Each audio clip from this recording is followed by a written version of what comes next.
Bonjour et bienvenue. Alors aujourd'hui, on se penche sur un texte vraiment fascinant. C'est une sorte de mode d'emploi, si on veut. C'est un peu ça. Et il pose une question assez radicale.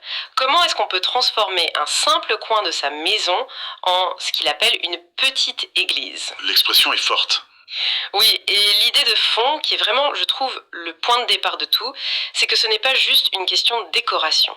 Non, pas du tout. C'est une invitation, un acte délibéré pour dire à Dieu, Seigneur, tu es le bienvenu ici. En fait, cette maison t'appartient. C'est une démarche active. Exactement. Le document qu'on a, c'est donc un guide très concret pour construire un hôtel familial catholique. Mais au-delà du comment faire, ce qui nous intéresse, c'est le pourquoi. Quelle est la logique derrière tout ça? On va essayer de décortiquer ça ensemble. Voir ce qu'il y a derrière chaque objet, chaque geste, et surtout, quel impact une telle démarche est censée avoir sur la vie d'un foyer. C'est un peu ça la question. Est-ce qu'un simple meuble peut vraiment changer l'atmosphère d'une maison? C'est exactement la bonne question. Et le texte d'ailleurs y répond tout de suite en refusant de parler de l'autel comme d'un objet. Ah d'accord, Les mots qu'il emploie, c'est instrument de prière et guide silencieux, ça change tout. dans la création d'un outil spirituel. D'ailleurs, il ancre cette pratique dans une très longue tradition, en parlant des familles saintes des Écritures.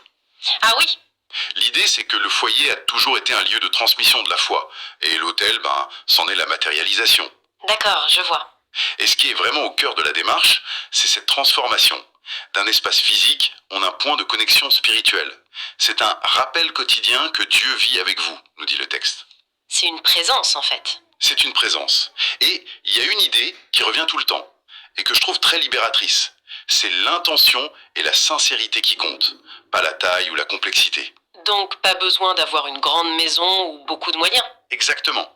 Le message, il est clair. La grâce, c'est pas une question de budget ou de mètres carrés. C'est l'acte de dédier un espace, même minuscule, qui ouvre la porte. D'accord, alors justement, entrons dans le concret. Le guide commence par des choses très simples, non? Oui, très. Les deux premières étapes, c'est le b.a.-ba. D'abord, choisir un coin tranquille. Loin du passage, de la télé. Voilà. Et ensuite, installer une table ou étagère propre. C'est tout. Et il y a cette phrase rassurante. Dieu bénit la sincérité, non la taille. D'accord, donc on a le lieu, on a l'intention, c'est la base. Mais après, comment on passe d'une simple étagère à un lieu qui a une signification? Quels sont les symboles essentiels? C'est là que ça devient théologiquement très dense. Le guide insiste sur deux piliers qui doivent former le cœur de l'autel. D'accord. Le premier, c'est le crucifix. Et il précise bien, pas une simple croix, un crucifix, avec le corps du Christ. Et pourquoi cette distinction? Parce que, dit le texte, toute bénédiction découle du sacrifice de Jésus. Le crucifix, il n'est pas là pour faire joli. Il est le point d'ancrage qui rappelle l'acte fondateur de la foi chrétienne. C'est la source de tout. La source. Et le deuxième pilier, j'imagine que c'est la parole. Exactement. Juste à côté, il demande de placer une Bible catholique. Et la justification est très forte. C'est-à-dire? C'est pour montrer que le foyer repose sur la parole de Dieu et non sur des opinions humaines. C'est une déclaration d'intention en fait. Une déclaration très puissante. Mettre ces deux éléments côte à côte, le sacrifice et la parole. En fait, ce que le guide construit ici, c'est un écosystème spirituel en miniature. Une église en réduction. C'est ça, un catéchisme silencieux qui s'offre au regard chaque jour. J'aime beaucoup cette image d'église en réduction. Une fois que ce cœur est établi, le guide suggère d'ajouter ce que j'appellerais les outils de dévotion. Oui, Il parle d'images sacrées, la Vierge Marie, Saint Joseph, la Sainte Famille, mais il y a une mise en garde que je trouve très sage. laquelle? Il dit n'encombre pas l'autel, qu'il reste simple, beau et recueilli. On sent une vraie préoccupation pour éviter que ça devienne une sorte de... De cabinet de curiosité pieuse. Voilà, exactement. L'idée est de choisir des présences qui ont un sens pour la famille, pas de tout accumuler. Oui, la fonction prime sur l'accumulation. Chaque objet doit avoir un rôle. Et c'est très clair avec l'élément suivant, le chapelet. Ah oui, le chapelet. Le texte utilise une image très forte, presque militaire. Ah bon? Il dit « Une maison sans chapelet est une maison sans arme spirituelle Une arme spirituelle. C'est vrai que c'est une image puissante. ». Oui, ça le sort de l'image parfois un peu douceâtre qu'on peut en avoir. Là, on est dans une perspective de combat spirituel, de vigilance. Et pour compléter cet ensemble, il y a deux éléments plus, sensoriels, la bougie et l'eau bénite. C'est ça. La bougie, c'est assez classique, le Christ, lumière du monde, mais c'est leur rôle actif qui est intéressant. Allumer la bougie, c'est un geste qui marque le début d'un temps de prière. Ça matérialise une présence. Tout à fait. Et pour l'eau bénite, au-delà du simple rappel du baptême, elle agit comme un signe de démarcation. Comment ça? Le texte sous-entend que son usage quotidien, pour se signer en passant devant l'autel par exemple, ça sert à reconsacrer l'espace et les personnes. C'est une manière de marquer symboliquement la frontière entre le sacré du foyer et le monde extérieur. Et le guide précise que ça, on le trouve simplement à la paroisse. Oui, il est très pragmatique. Ça ancre cette démarche domestique dans la vie plus large de l'Église. Ce n'est pas un acte isolé. Ce qui me frappe personnellement en arrivant à ce point, c'est l'insistance sur le respect du lieu. Il y a une règle très stricte. Oui, l'étape 8. L'hôtel n'est pas un meuble de rangement. Pas de clé, pas de téléphone, pas de courrier. Rien d'autre que le sacré. Exactement. Et à notre époque de multitasking, où tous les espaces sont multifonctions, le simple fait de dédier un espace à une seule et unique chose, la prière, c'est déjà un acte presque révolutionnaire. C'est un point absolument crucial. C'est ça qui transforme l'étagère en sanctuaire. Cette discipline de l'espace est la condition pour que l'autel remplisse sa fonction. Et cette mise à part, elle culmine avec la consécration. Voilà. Et là, le texte est très pastoral, je trouve. Il propose 2 niveaux. C'est-à-dire, D'abord, une prière personnelle, toute simple, pour dédier l'autel. Seigneur Jésus, cet autel est à toi. C'est une façon de s'approprier spirituellement son geste. et le deuxième niveau, Dans un second temps, il suggère de faire bénir l'autel par un prêtre, pour inscrire officiellement ce lieu privé dans la communion de l'Église. on a donc construit l'objet, on l'a consacré, mais j'imagine que le but c'est qu'il ne reste pas une simple installation. Comment le guide propose de faire vivre cet hôtel au quotidien? Mais c'est le souffle qui anime toute la structure. L'étape finale, c'est la prière quotidienne. D'accord. Et là encore, l'approche est très encourageante. Le texte insiste.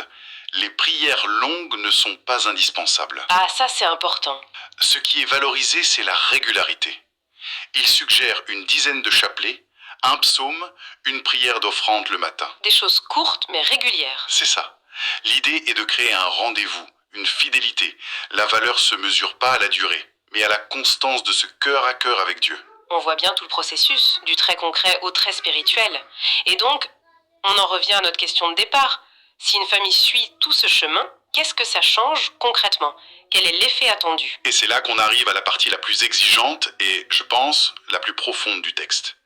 Il opère un basculement radical. Ah oui, Après avoir tout détaillé sur l'objet, il nous met en garde avec une phrase, d'une puissance incroyable. Il dit « Un autel domestique est vide si le cœur est rempli de ressentiment. ah oui, c'est une phrase qui arrête tout en fait. » Complètement. On passe d'un guide de décoration spirituelle à un examen de conscience.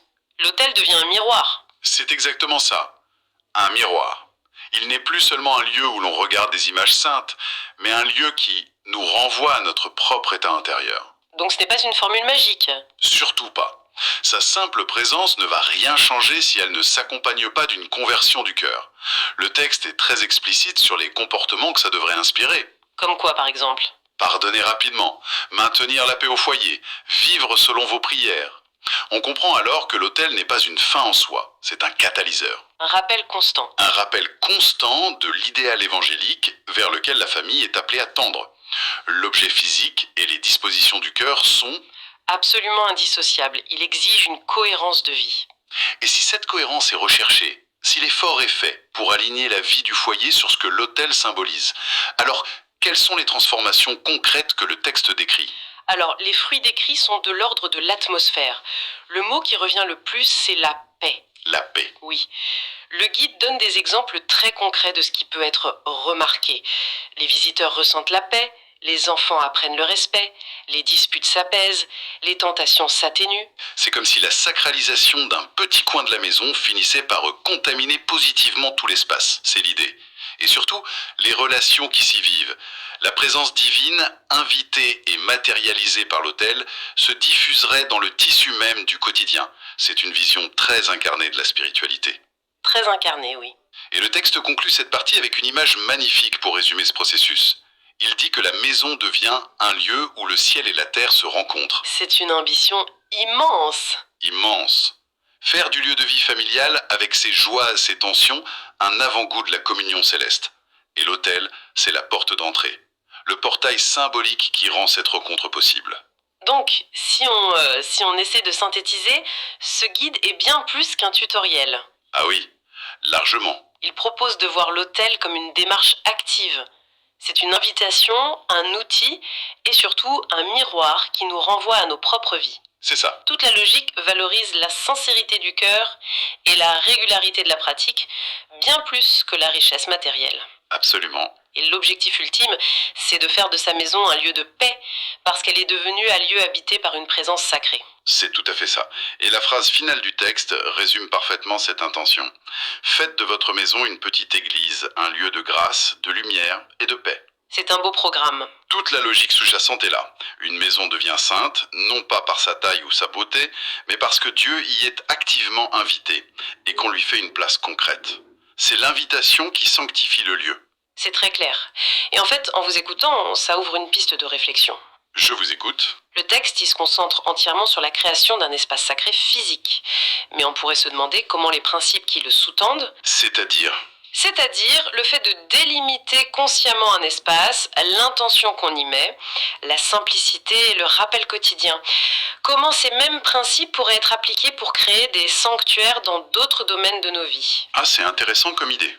Oui, des domaines qui sont souvent chaotiques. Je pense à notre gestion du temps, à notre rapport au travail ou même à nos relations. Comment y créer de petits espaces sacrés, protégés